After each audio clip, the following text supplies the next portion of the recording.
Hey everybody, we are in Cambridge, Maryland. That is on the eastern shore of Maryland, so not the mainland. It's a cute little town.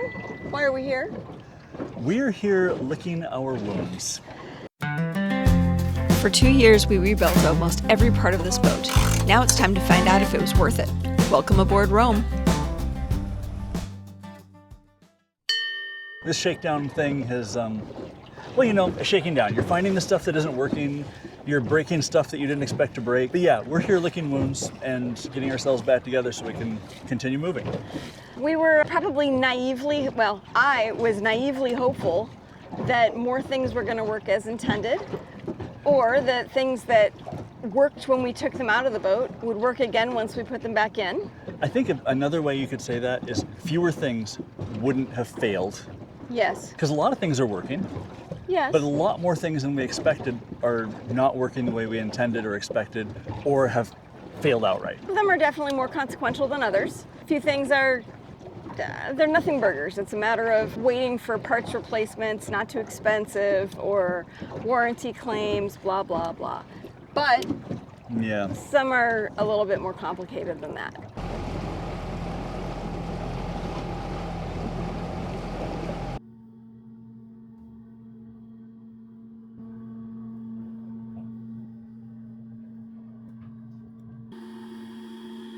we're about a month out of the yard, and we're sitting in Cambridge, Maryland on the anchor. At 2 months out of the yard, this is not what I expected I would be doing. And yet, here I am, trying my very best to embrace the suck and figure this out. We had a rigging issue and ended up with a damaged forestay, so we're unable to put the sails up. So we motored up here. But motoring up here meant running for several hours, and it seems we had a problem with the oil cooler on the starboard engine. That's this guy, and it goes between the engine and the oil filter. Basically, the oil goes through here, and coolant circulates through it to cool the oil and keep the oil cooler than what it would be otherwise. This guy failed in a way that allowed oil to get pushed into the coolant system, and basically it pumped all the oil into the coolant channel. Or most of the oil into the coolant channel. We didn't seize the engine, it didn't overheat, but it did fill the entire cooling channel in the engine with oil, and the heat exchanger tank filled with oil, and then it overfilled and it pushed up into the overflow, and then it overfilled the overflow, and it went all over the engine room. So we had engine oil and coolant all over the beautiful, white, clean, yeah, you get the idea. And this just sucks so frickin' much. So we've got to replace this part. Our good friends at Yanmar want $2,000 for this little oil cooler for the marine version. If I can find the industrial version, it's $850. Aftermarket, if I can get one, which I found one in Turkey, we can get it here for about $170 delivered. If we can get through all of the hoops to actually buy it in Turkey and get it shipped here. FML, okay, really. Just to validate that this is the problem, I've filled it with water so I can see if we have water leaking anywhere. Immediately I've got water right here. So I know I've got a leak, and I know this thing has failed. While we're here, we're going to learn a little bit more about this place where we're staying. It's not just an anchorage. It's not just a marina where we can fill up water or fuel or pump out or dump trash. There's actually a whole town here. And for folks who aren't familiar with the East Coast, this area is called the Eastern Shore. It's actually the western shore of the easternmost piece of land across the Chesapeake Bay. And I find that horribly confusing. It should be the Eastern Shore, or the Western Shore, not the Eastern Shore. It's confusing as hell to me, as you can see. But it is the Western Shore of the easternmost piece of land. There's an Eastern Shore on the other side that's on the Atlantic, which makes much more sense to me. What's probably most consequential about the area is that it has a very, very deep colonial history, Civil War era history. It is one of the It's old. It's old. It was founded old. in 1620 something. I think something like that. Yeah. So it's old, especially when you consider the United States, which on the whole isn't that old. So let's go see what's here. Cool. This marina is part of the Cambridge Yacht Basin. The whole area is relatively shallow, but the marina is deep enough for some pretty big trawlers and stuff, so we fit just fine, especially when we're in the dinghy. It offers fuel, water, pump out, and if you're staying for a length of time, like if you want yearly rates, the rates are insanely good. So something to consider if you're looking for moorage in the Chesapeake.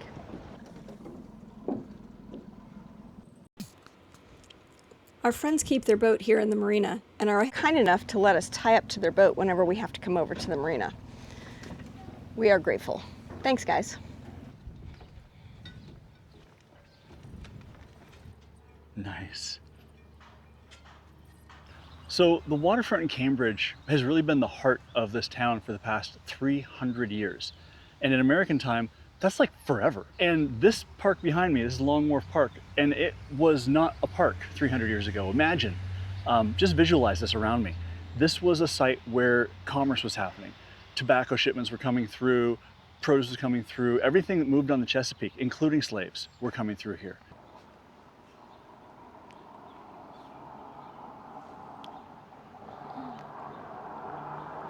This is High Street. I'm gonna wait for this car to pass. Do-do-do, do-do-do. Goodbye. Oh, and hello. This is High Street. It is one of the oldest continuously occupied streets in all of Maryland's Eastern Shore.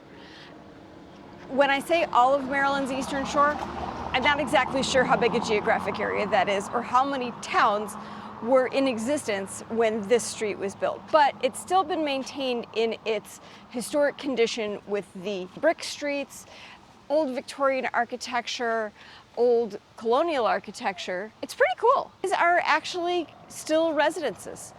A couple of them have been turned into bed and breakfasts, and as we get up the street, there's shops and churches and all the things you would expect to see in a little town in 17th and 18th centuries.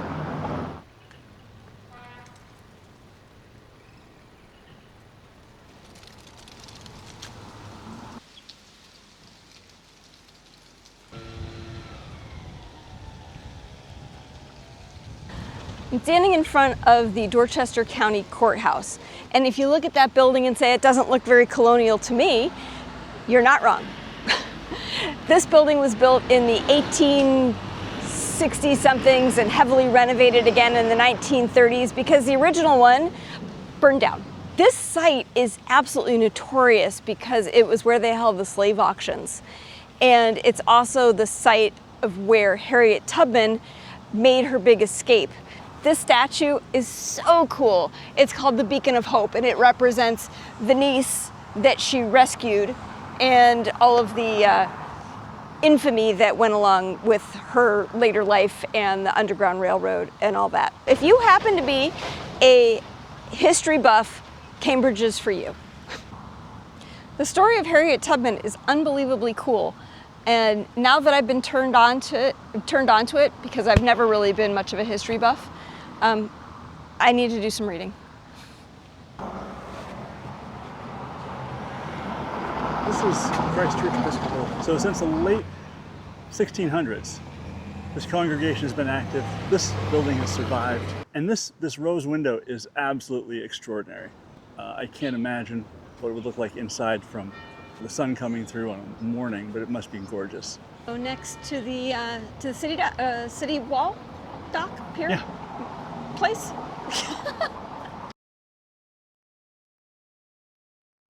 I'm pretty comfortable with the idea that things are going to fail. Infant mortality is a thing. Basically, it means that you have a new device, in our case, a pump.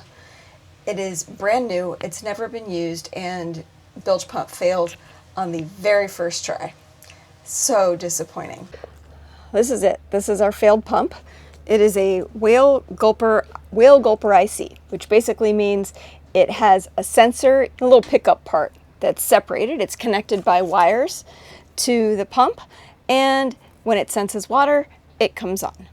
So on the very first use, it was working great, and then it quit.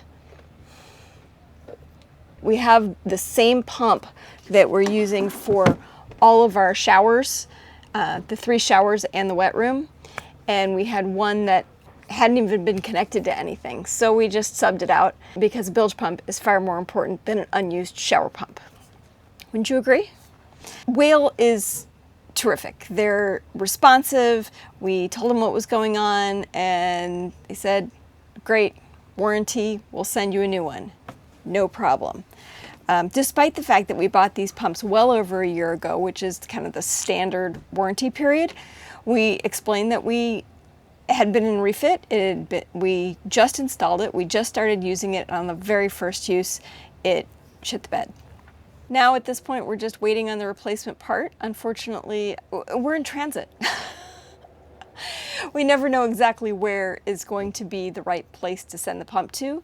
This happened when we were down in the Wicomico River. And so we sent it to our friend there, and it was taking so long that we've since left. And now hopefully we will find a way to have them forward us that package. So a little more inconvenient, but still manageable. And in the meantime, we still have all the bilge pumps we need. So that's a good thing.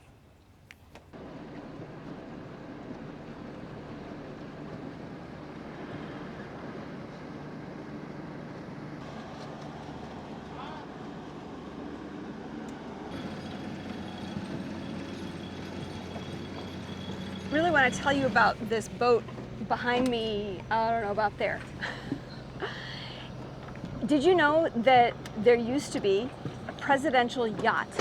In fact, over the course of time, there were 3 presidential yachts.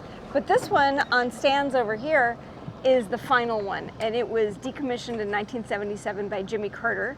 It was in action through 8 presidencies, starting with Herbert Hoover, I think.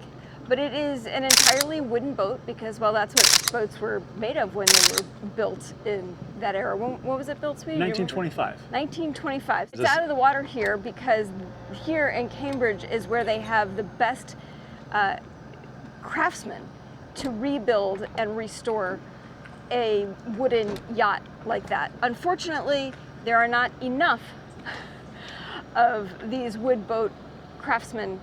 Everything online says it's being restored. I've been told by my sources, that's my friend Chris, that that boat has been here and undercover for a very long time. So the idea that it's actually being restored is probably false. It's possible. I'm looking at it. They have 2 shipping containers stacked next to it and a bridge going across between the containers into the boat.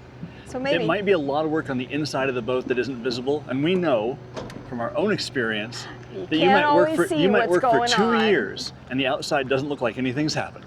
That's a completely fair point. I don't know why I thought it couldn't possibly be worked on because it's undercover. So hopefully that boat's being restored. But, you know, think about it. Some of the most consequential presidential actions and conversations happened on that boat. Heads of state were on the boat. Heads of state, FDR was making plans for World War II on that boat.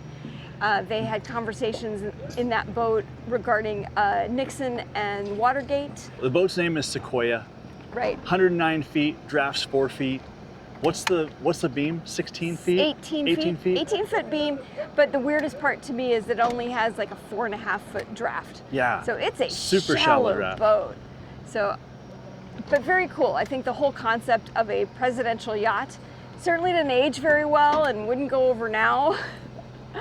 but really cool, and it has some amazing historical significance to it.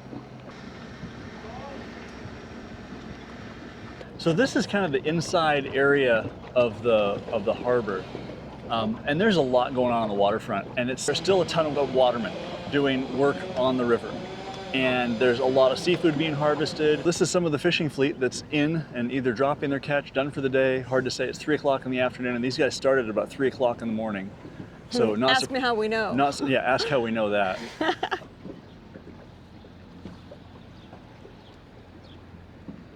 There are a lot of ducks here.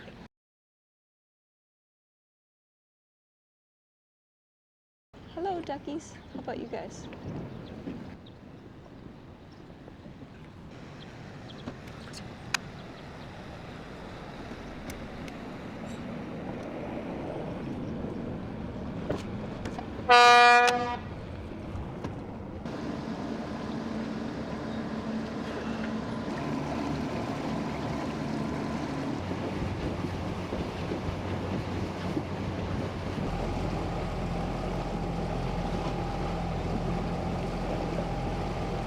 This was a failure I was not emotionally prepared for. This washing machine is my favorite appliance. We took really special pains to make sure I could keep it. So when I went to go use it for the very first time since we left the dock and it failed, I cried. I absolutely cried. Things fail. Pumps fail. I know that. But I fully expected that when we stopped using it 2 years ago, that it would work just like it was before when we plugged it back in. Yeah, that doesn't actually seem to be the case. So what happened was the motor that operates the pump that drains the water failed. Fortunately, Sean was able to diagnose that relatively easily, and we ordered a new part. Took a couple of weeks, so I did a little hand washing, but that was fine. And getting that put back in was also fine. Until, because there's always one more thing, fixing the motor was not the only problem, but we didn't know it until we fixed the motor and knew that part was working. This hose used to be a hose that was specifically an LG part that had built-on ends. And the original hose developed a hole right at the juncture. So there's the end and then the hose, and there was a hole right about here. And of course you couldn't see it until everything was put back together, and then, we started running it, and spray, spray, spray. Not good. So we pulled the thing out. Heavy, awkward, not too difficult. Replaced the hose with a spare piece of hose that we had from our water project, and we're back in business. And that makes me unbelievably happy.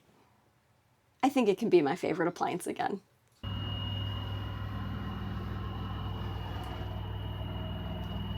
I'm going to try and do this without sunglasses. Good luck. Nope. There's no way. Sorry, folks. I know you can't see my eyes, and it looks like I'm just, staring off into space. I'm really not, I swear, but it is too bright to be out here without sunglasses. Shaking down is hard. Finding things that don't work is hard. And it can be a little bit demoralizing. A little bit? It can be pretty demoralizing. It can be almost soul-crushing. Truly. I mean, really. We've you know how much we've put into this. You know how much effort we've put in. Right. And when things aren't working the way they're supposed to, it is really frustrating and kind of heart-wrenching. We've gone through a lot of the pieces, and we have a lot of things working the way they're supposed to, but there are still a lot of things that aren't quite where they need to be.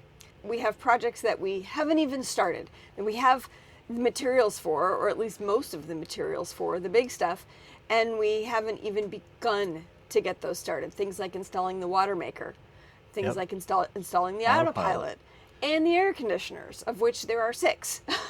So air conditioners, autopilot, water maker, I think those are the biggies. Those are the biggies that are sitting out there that we have a big investment in, right? And that are they're non-trivial projects. Yeah. But we'll get there as we finish the repairs that we need to make. Exactly. We hope that we've been able to show you a little bit of this really cool town of Cambridge, as well as some of the frustrations that we've experienced with this shakedown. And thanks for being here. We appreciate it, and we appreciate all the support. If you enjoyed the video, make sure to hit that like button and let YouTube know that you thought it was pretty good. And if you haven't subscribed yet, why not? It lets YouTube know who likes our videos and might recommend it to other people like you. And if you made it here to the very end, leave us an emoji, something cheerful. We can kind of use it. Definitely could use it. See you next time. Bye. Bye.